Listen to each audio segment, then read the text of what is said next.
ladies and gentlemen, members of the jury, members of the Road to Tape film crew. Well, look, we've seen this movie before. Literally just 1 month ago. 30 days ago, to be exact. We've seen this movie play out before.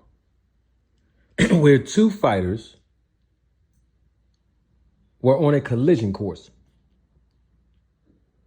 to fight each other, contingent upon them winning their separate individual fights. And I'm talking about Ryan Garcia and Devin Haney. And over the past weekend,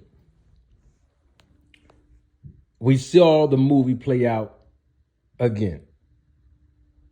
And the movie that I'm talking about specifically is that when Ryan Garcia fought Rolly Romero, in the build-up, in the lead-up to that fight, which happened May 2nd of this year, it was widely agreeable that Ryan Garcia would win against Rolly Romero. And it was widely agreeable that Devin Haney would win against Jose Ramirez. And contingent upon Ryan Garcia winning and contingent upon Devin Haney winning, they would then fight each other in the later half of 2025. But unfortunately, Ryan Garcia lost his fight against Rolly Romero. And because of that, obviously, that fight most likely will not happen. And it won't happen not only because of Devin Haney's performance or the lack thereof, or because of his lackluster performance, according to Oscar De La Hoya, the CEO of Golden Boy Promotions, who promote Ryan Garcia, but also because Ryan Garcia lost. Rolly Romero threw a monkey wrench in those plans. And of course, we've seen this movie play out over the weekend, where Caleb Plant lost a fight where his opponent was a plus 1,100 to win on the gambling website, DraftKings.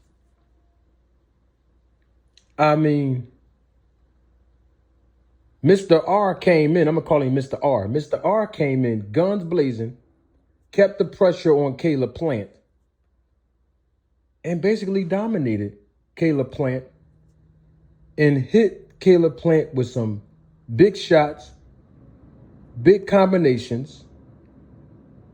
And if you look at Caleb Plant's face during the fight and even after the fight, you knew just by looking at his face and his facial features, even if you didn't see the entire duration of the fight, you see that he was in a bad fight. And of course, Jermall Charlo, he goes against Mr. L. I don't know. I don't know what LaManna was doing. I tried to watch that fight objectively, like I watch all other fights. But I'm looking at this guy, Mr. L, and quite frankly, he didn't deserve to be in that ring with no Jermall Charlo. Just looking at his style,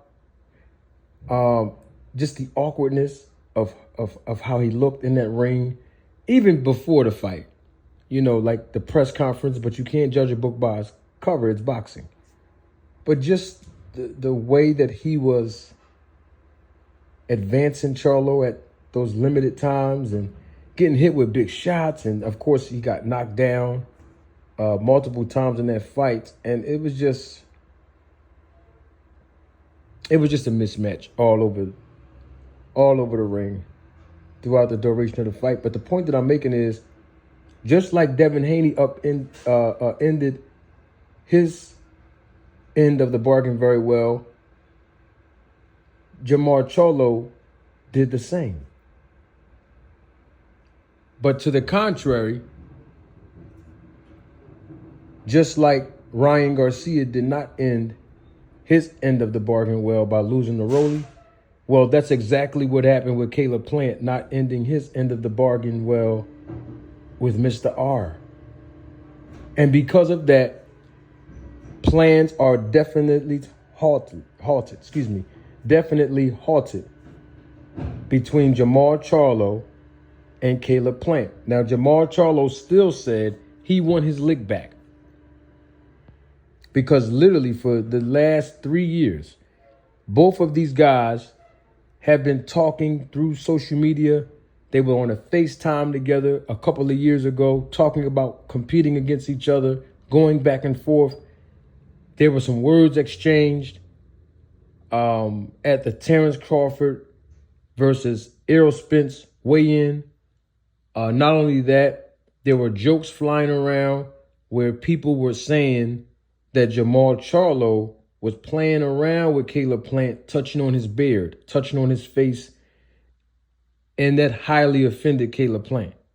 Caleb Plant turns around in response and open-handed smacked Charlo. Now, my thing is, if Charlo wanted his lick back, he should have got it immediately after he got slapped, after he got smacked. Just like when Will Smith smacked Chris Rock, that's the same thing Caleb Plant did to Jermall Charlo. But needless to say, because that happened outside the ring, let's be clear on that. They both were in civilian clothing. And so I'm saying all of that to say that Jermall Charlo wants his get back.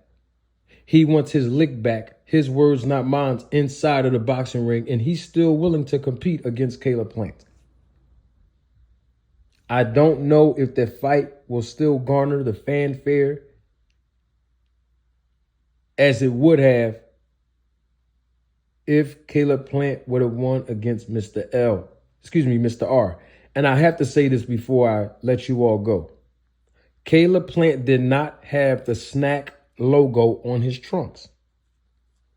Doesn't mean that he wasn't with the snack program or Victor Conti, but I'm just telling you, I quickly noticed, he did not have the logo, the snack logo on his boxing trunks. And the last time we saw a professional boxer who was with the snack program, who did not have the snack logo on his trunks, we saw a different fighter. I'm talking about Terrence Crawford when he fought Israel Madrimov. Didn't mean that Terrence Crawford is not with Victor Conti or the snack program anymore, but it's just my observation. I will tell you who was on snack that night and who actually did have the snack logo on their trunks. And I'm talking about Kyron Davis. Of course, Kyron Davis lost his fight in the preliminary bout that was previous to the main attraction on the same card. And the bottom line is that Stephen Breadman Edwards was his trainer and has been his trainer for a couple of years now. And of course, Stephen Breadman Edwards is the trainer of Caleb Plant. And of course, he was the trainer of Julian J. Rock Williams. Where am I getting at with this? All three of these fighters, Davis, Plant, and Williams, are all a part of the snack program. So I still have my question for Breadman. Because, hey, Victor Conti, a couple of weeks ago, shouted him out publicly along with other quote-unquote elite snack trainers on X, formerly known as Twitter. And I just want to know, from Breadman, it's just a question, If you are an elite trainer, how come the 3 fighters that I just mentioned, the 3 professional boxers that I just mentioned, how come they're on the snack program with Victor Conti? Why did you go over there? What did you call that man for? These are questions that I just want answered. Because both guys that were on the snack program, well, they lost in dominating fashion. We need answers.